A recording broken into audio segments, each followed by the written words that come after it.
ஆன்மீக உலா அன்பு நேயர்களுக்கு இனிய வணக்கம்.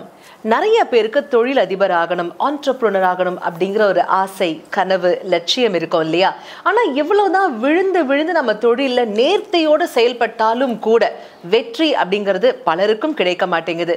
அப்படியே வெற்றி கிடைச்சாலும் அது சாதாரண வெற்றியா தாங்க இருக்கு. உச்சக்கட்ட பிரம்மாண்ட வெற்றி கிடைச்சா எப்படி இருக்கும்? அது சாத்தியமா? அதுக்கு நம்ம என்னங்க பண்ணணும்? அதுக்கும் நம்ம தொழில் செய்யக்கூடிய இடத்துக்கும் நம்ம வசிக்கின்ற வீட்டிற்கும் கூட ஏதாவது ஒரு சம்பந்தம் உண்டா? இது குறித்த தெளிவான விளக்கங்களை நமக்காகவே எடுத்துரைப்பதற்காக நம்ம அரங்கிற்கு வருகை தந்திருக்காரு ஸ்ரீ பிரணவ வாஸ்துவின் தந்தை மற்றும் சிவஸ்கந்தா ஜோதிட குருகுலத்தின் நிறுவனர் டாக்டர் சிவகு சத்யசீலன் அவர்கள். வாங்க நேயர்களே, சரி சந்திப்போம். வணக்கம் சார். ஓம் ஸ்ரீ குருப்யோ நமஹ, ஸ்ரீ மாத்ரே நமஹ, ஓம் அகத்தீசாயை நமஹ. இறையடியார்கள் அனைவருக்கும் அன்பான வணக்கம். வணக்கம்மா. சார், நீங்க உங்களுடைய லைஃப் எக்ஸ்பீரியன்ஸ்ல எவ்வளவோ பிரம்மாண்ட உச்சத்தை தொட்ட தொழில் அதிபர்களை பார்த்திருப்பீங்க, அவங்க கூட பேசியிருப்பீங்க, நிறைய நேரம் அவங்க கூட ஸ்பெண்ட் பண்ணிருப்பீங்க சார். ஸோ அதுல உங்களுடைய ரிசர்ச் ஓரியன்டா இந்த கேள்வி நான் கேட்கிறேன். நாங்க செய்கின்ற தொழில் எதுவாக இருப்பினும் அதில் உச்சக்கட்ட பிரம்மாண்ட வெற்றியை தொடரும், அந்த பிராண்ட் ப்ராடக்ட்டுக்கே பிராண்ட் அம்பாசிடரா நாங்க எல்லாம் இருக்கணும் அப்படின்னா அதற்கு ஏதாவது வழி இருக்கா? இதுக்கும் வாஸ்துக்கும் கூட சம்பந்தம் இருக்கா சார்? நிச்சயமாமா. பொதுவா தொழில் முறை அப்படின்னு கேட்டுட்டீங்க, தொழிலில் பிரம்மாண்டமாகணும்னு கேட்டுட்டீங்க. நல்லா புரிஞ்சுக்கணும். இப்போ தொழில்காரகன் யார் அப்படின்னா சனி பகவான். தொழில்காரகன் யாரு? சனி பகவான். நாம் செய்த கர்மாவையே இந்த ஜென்மத்தில் என்னவாக செய்கிறோம்? தொழிலாக எடுத்து நடத்தி கொண்டிருக்கிறோம். இதுல ரெண்டு விஷயம் இருக்கு. ஒன்று ஹார்ட் ஒர்க், இன்னொன்று ஸ்மார்ட் ஒர்க். நான் சொல்றது புரியுதுங்களா? ஸோ எல்லாருமே தொழில்னா கடினமாக உழைங்கப்பா, அப்பதான் வந்து மகாலட்சுமி வரும், உழைப்புக்கு தான் மகாலட்சுமி வரும், இப்படியெல்லாம் சொல்லி நீங்கள் கேள்விப்பட்டிருப்பீங்க. ஆனால் பிராண்டாகி இருக்கிறவங்க உழைத்திருக்கிறார்களா அது ஒரு கேள்விக்குறிதான். எல்லாருமே உழைப்புல ரெண்டு விஷயம் இருக்குது. உடல் உழைப்பு, மூளை உழைப்பு. உடல் உழைப்பை ஹார்ட் ஒர்க்குன்னும், மூளை உழைப்பை ஸ்மார்ட் ஒர்க்குன்னும் நாம சொல்றோம். ஓகேவா? இந்த ஹார்ட் ஒர்க்குக்கு உரிய பிளானட் வந்து செவ்வாய். ஸோ சனியும் செவ்வாயும் ஒரு ஜாதகத்தில் இணைந்திருந்தால் அவர் இந்த ஜென்மத்தில் உடலாலே அதிகம் உழைக்க வேண்டி இருக்குமே தவிர அவரால் மூளையால உழைக்க முடியாது. இந்த அமைப்பு ஒரு மனிதனை அடிமை தொழிலேயே நிறுத்தி வைக்கும். அடுத்து சனியோடு சூரியன். சூரியன் என்பது வந்து ஸ்மார்ட் ஒர்க். இது வந்து உடல் உழைக்காமல் மூளை உழைக்கக்கூடிய திறனை அதிகப்படுத்தும். அப்போ முதலாளியாவது சூரியன் கர்மா இருக்கவங்களுக்கு தான் முதலாளியே தவிர செவ்வாய் கர்மா இருப்பவர்கள் கடினமான உழைப்பாளி அப்படின்னு தான் நம்ம என்ன பண்ணணும்? சொல்லணும். அப்போ உங்களுக்கு உடல் வேலை செய்கிறதா, மூளை வேலை செய்கிறதா? இதுதான் ஃபர்ஸ்ட் விஷயம். பிரெயினை ஸ்மார்ட்டாக ஆக்டிவேட் பண்ணுற எல்லாருக்குமே அவங்க வீட்டில் கிழக்கு திசை வலுவாக இருக்கும்னு அர்த்தம். தலைமை பொறுப்பு, முதல் மதிப்பெண், அதே போன்று அதிக விருது பெறுதல், இது எல்லாமே கிழக்கு திசையை குறிக்கக்கூடிய மிக முக்கியமான விஷயம். இப்போ கிழக்கில் காலியிடம் இருக்கின்ற பட்சத்தில், அதே போல கிழக்கு வாசல் வைத்து அதன் மீது கஜலட்சுமி உருவம் பொறித்திருக்கக்கூடிய அமைப்பும் கட்டாயமா ஒரு மனிதனுடைய வீட்டுல சூரியத்தன்மையை அதிகப்படுத்தும்.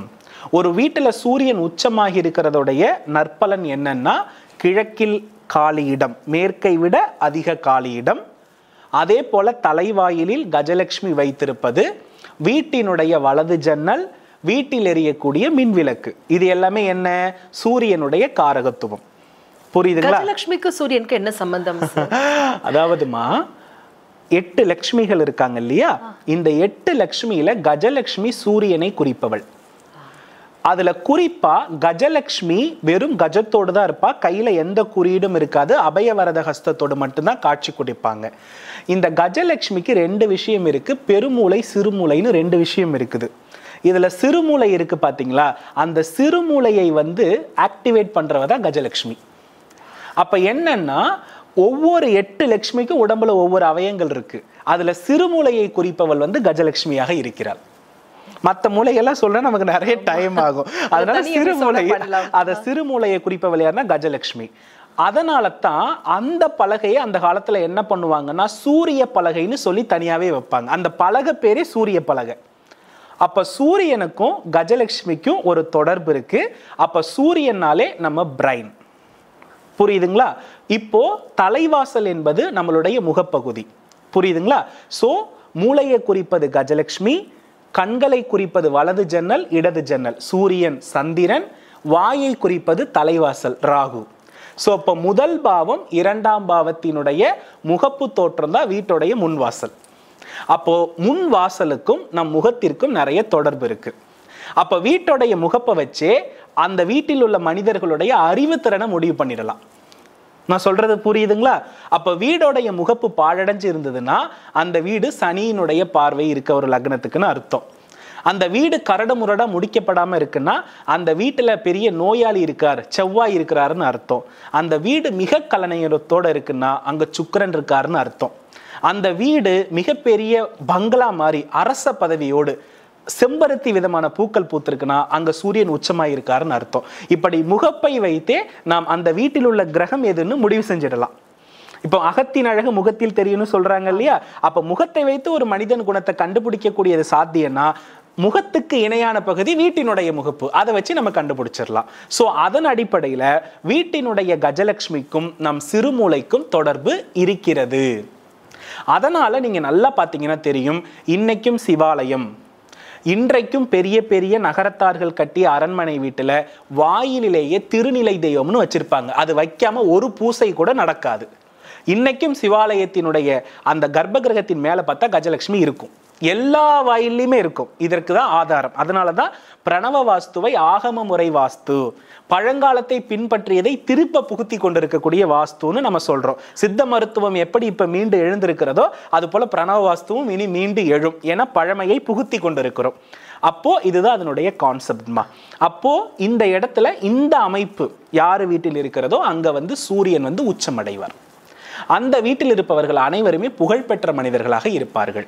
இப்ப நிறைய பேர் இந்த கிழக்குல இருக்க காலி இடத்தை எப்படி தப்பு பண்றாங்கன்னா நிறைய விட்டுடுறாங்க. வடக்கு கிழக்கு காலிடணும்னு என்னன்னா வீடை சின்னதா கட்டிட்டு இடத்தை அதிகமா விட்டுடுறாங்க. இப்ப வீடு 40க்கு 60 கட்டுறாங்கன்னு வச்சுக்கோங்களமா, அந்த வீட்டினுடைய அகலம் எவ்வளவோ 60 அடி அகலம்னா 62 அடி அகலம் நம்ம ஃப்ரீ ஸ்பேஸ் விடலாம். வீட்டுக்கு அளவுக்கு இணையான ஃப்ரீ ஸ்பேஸ் விடணும். அதை தாண்டி 120 அடி விட்டுட்டீங்கன்னா அந்த மனிதர் வீட்டில் ஆளுமை செய்ய முடியாது. அது சூரியன் ராகுவாக மாறிவிடும். ஸோ காலி இடத்தை கூட வீட்டினுடைய அளவை பொறுத்து தான் வடக்குலையும் கிழக்குலையும் விடணும்.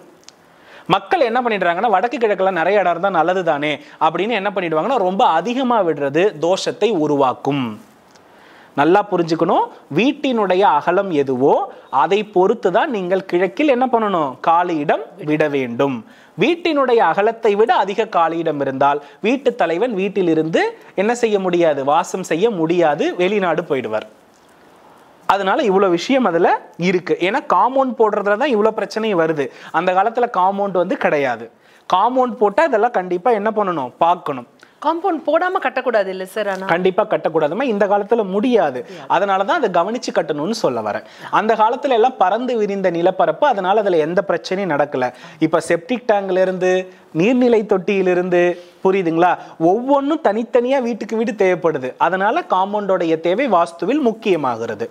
இதுதான் கான்செப்ட். அப்போ இந்த அமைப்பு கஜலட்சுமி கிழக்கில் வீட்டுக்கு இணையான கிழக்கு காலியிடம் இதெல்லாம் இருக்கும் பொழுது அந்த மனிதர் புகழ்மிக்க மனிதராகவே இருக்காருமா.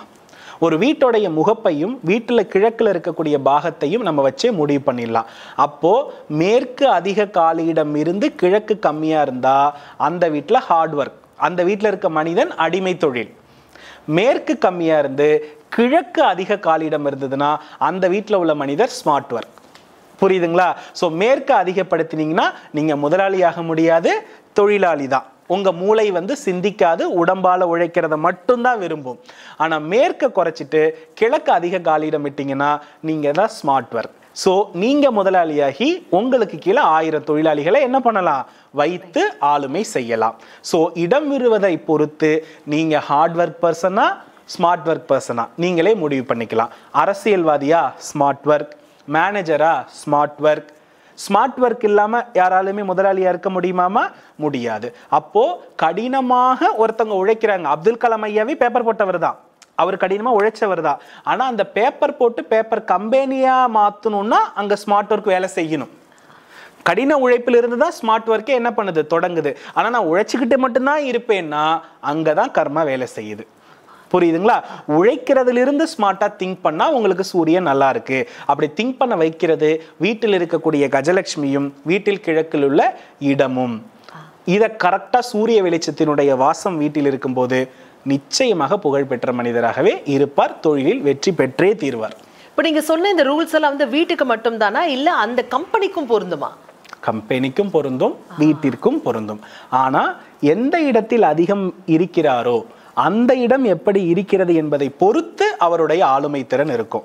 வீட்டுல 2 மணி நேரமா, கம்பெனில 8 மணி நேரம்னா கம்பெனியை தான் பார்க்கணும்.